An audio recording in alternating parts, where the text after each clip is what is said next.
Hi everyone.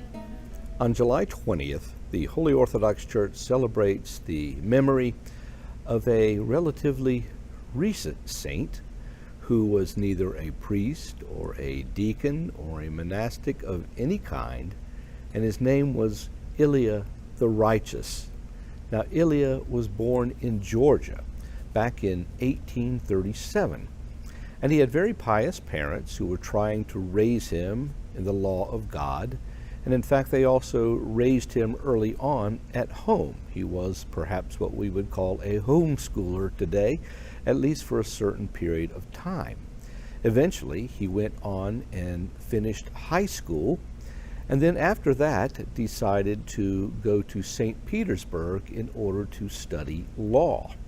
Now, he spent about 4 years there, and while he was there he began digging into the history of the Georgian nation, and particularly its language and many other aspects about it.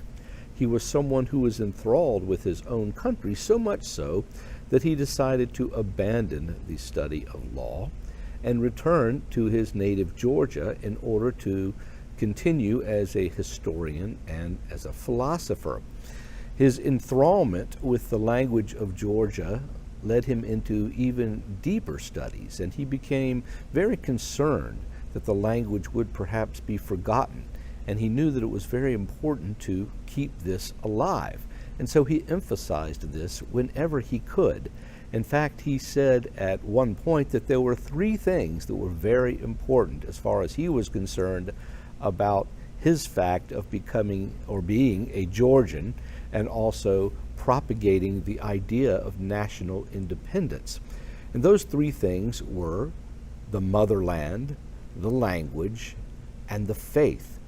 Much of his life was devoted to the idea of Georgian independence and to the future autocephaly of the Georgian Orthodox Church. He put all of his efforts into this, and as a result bore much fruit, because he established a certain amount of scholarship in regards to Georgian folklore and to the Georgian Orthodox Church, and was also very concerned that Georgians themselves did not forget their past, did not forget their heritage.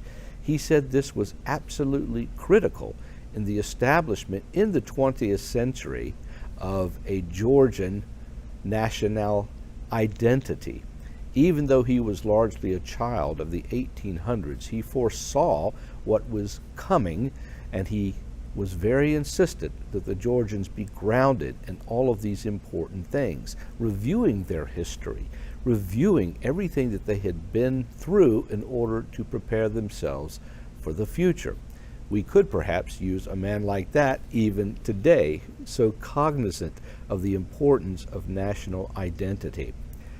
Well, as time went on, he encountered a lot of resistance because of this emphasis on all things Georgian.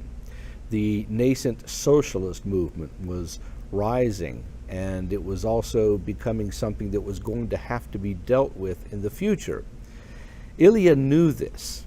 He was very aware of what the trend was tending to be in Europe, and particularly against many of the Slavic countries, and including his own Georgian country, because they were so immersed in the midst of all of this. And eventually, as he was riding out in a carriage one day, before he got to a forest, as he was riding with his wife Olga, some social democrats came upon them and assaulted them and shot Ilia to death. Well, after this, these perpetrators of the murder of this righteous man were indeed brought before a Georgian court. But his wife came to the judges and begged them to release his murderers. She said that if Ilia had survived the assault, this is indeed what he would have done, thinking that they were just countrymen who had been unfortunately led astray. This is something she thought was very, very important. Well, as time went on and we moved past beyond the 1907 date of the death of Ilia the Righteous, Finally, in 1987, the Georgian Orthodox Church deemed that Ilia was indeed to be counted among the saints, not just because of his work for Georgian nationalism and the keeping of the language, but for his deep dedication to the church and the fact that he had written a poem even years before that basically said, God forgive anyone that would do any harm to him. And as his wife remarked, this was something that Ilia was very, very much wanting to propagate in the nature and language of the Georgians of his age, the idea of forgiveness, the fact that he wanted to rescue Georgia from a lot of the outside influences, and even worked really hard to contradict those who were writing histories that were simply not true in Georgia.